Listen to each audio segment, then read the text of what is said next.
So this exercise is going to be really helpful for anyone who's working on straddle whips or pelicanos. Okay, so this is going to be strengthening the path into that position. So if you're working on a straddle whip, fantastic. This is going to help you get into that position. If you're working on a pelicano, this is going to help with that inversion into the position, and then we'll also do an exercise that will help with the lift to get that pop off the bar that we want. Okay, so here you go. You're going to be laying on the ground.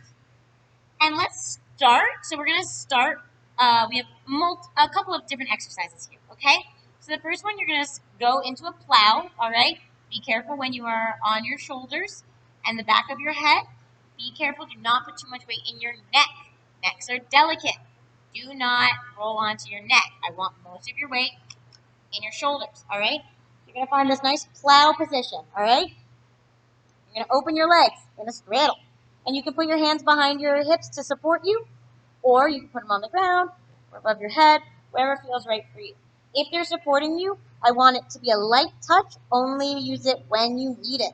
It shouldn't be what's holding you up, because that defeats the point of this exercise. All right?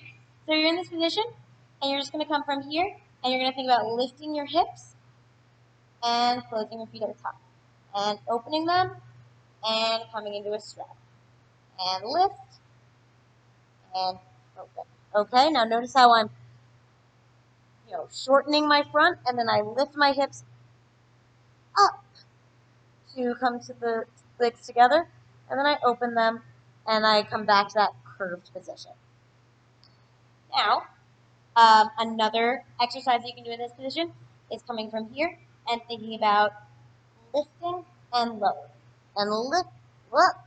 Watch that. I just went a little bit too far over. This one's a good one to put your arms above your head. And you're going to lift and lower. And lift and lower. Lift and lower. That's good for the pelicano. Now this next exercise with this one is great for anyone to do. Pelicano, straddle whip, whatever you're doing. This is a good exercise. You're going to start with your arms above your head. You can anchor by holding on something, or to make it harder, just keep your hands above your head. You're going to start by opening your legs like you're going to do a straddle, okay? You're going to come to this nice straddle position. And then you're going to think about curling your core, bringing your hips up, and going over the top to the plow.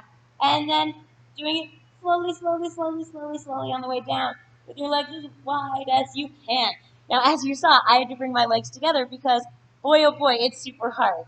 Try as best you can to keep them as wide as possible, and only go for your core and move super slowly. Don't just throw your legs over your head. That defeats the purpose.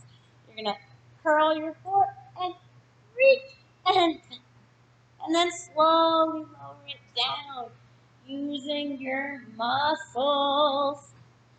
Okay? If you feel it starting to hurt in your hip flexors, take a rest, stretch them out, and try again, okay? Really focusing on it coming from your core. Now you will probably feel in your hip flexors, and that's because everything here is connected. It's your psoas, which goes from like your knees all the way up to here, and it's connected to your hip flexors. So if you're using your core, a lot of times you are using your hip flexors. Just try not to like squeeze them really hard. You don't want to bear down on your hip flexors and like pull them like this. You want them, if they're working, that's a thing, it happens. What are you gonna do? But I just don't want them to be the thing that's creating the movement and being the like driving force behind it, okay? All right, practice those. Happy flying.